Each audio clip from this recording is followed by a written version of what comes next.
দুর্বৃত্তের ছুরিকাঘাতে ঢাকা বিশ্ববিদ্যালয়ের শিক্ষার্থী সাম্য নিহতের প্রতিবাদে উত্তাল ক্যাম্পাস। সেখানে আছেন সিনিয়র রিপোর্টার ফররুখ বাবু। সরাসরি চলে যাচ্ছি সেখানে। বাবু, সাম্য হত্যার প্রতিবাদে ক্যাম্পাসে কি এখনো বিক্ষোভ চলছে? সর্বশেষ পরিস্থিতি আমাদের জানাবেন। আপনি জানেন যে সকাল থেকেই ঢাকা ইউনিভার্সিটি ক্যাম্পাস আসলে সাম্য হত্যার প্রতিবাদে উত্তাল হয়ে ওঠে।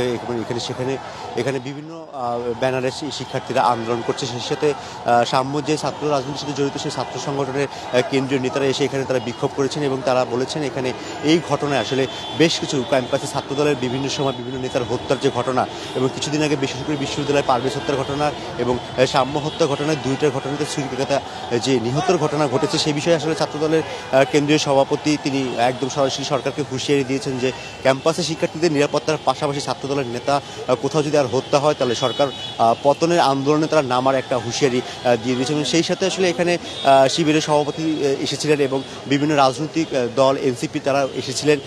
তারা এখানে বসে বলেছেন যে ক্যাম্পাসে যে নিরাপত্তার বিষয়টা শিক্ষার্থীদের সেটা বড় জন্য আসলে বিশ্ববিদ্যালয়ের প্রশাসন সেখানে তারা দুর্বলতা দেখিয়েছেন এবং বিশ্ববিদ্যালয়ের প্রশাসন তাদের এই উদাসীনতার কারণে ক্যাম্পাসকে এখন আসলে মাদকাসক্তদের একটা আখড়া হিসেবে পরিণত করার দাবি তুলেছেন একসময় ঢাকা ইউনিভার্সিটির শিক্ষার্থী এবং বর্তমানে বিভিন্ন সংগঠনের নেতাকর্মীরা। এবং তারা বলছেন যে এখানে রাতের বেলাতে যে ভবঘুরেদের একটা আবাস স্থলের রূপ নিয়েছে। সেই সাথে তারা বলতে চাচ্ছেন যে বিশ্ববিদ্যালয়ের প্রশাসন বরাবরের জন্য তাদের যে ব্যর্থতা দায় দিয়েছে সেই ব্যর্থতার বলি হয়েছেন আসলে সাম্য। তো সাম্যর এই হত্যার বিষয়টি সাম্য হত্যার পরে আসলে পরবর্তীতে এখানে আজ কিছু সময় আগে জোহরের নামাজের পরে সাম্যর জানাজা সম্পন্ন হয়েছে এবং এই জানাজা থেকে এখানে ঢাকা ইউনিভার্সিটির শিক্ষক থেকে শিক্ষার্থীরা তারা অংশগ্রহণ করেছে।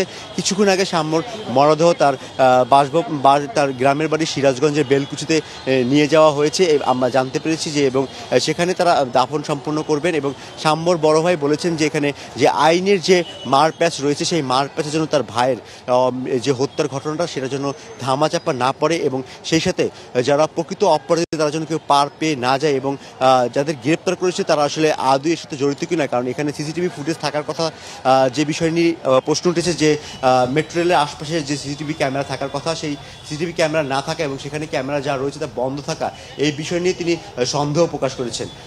এই ছিল আসলে এখনকার পর্যন্ত সর্বশেষ তথ্য। তবে আরেকটু বলে রাখি কিছুক্ষণের মধ্যে আসলে ক্যাম্পাসের নিরাপত্তা ইস্যুতে শাহবাগ থানা ঘেরাও করবে ইউনিভার্সিটি। ধন্যবাদ ফররুখ বাবু।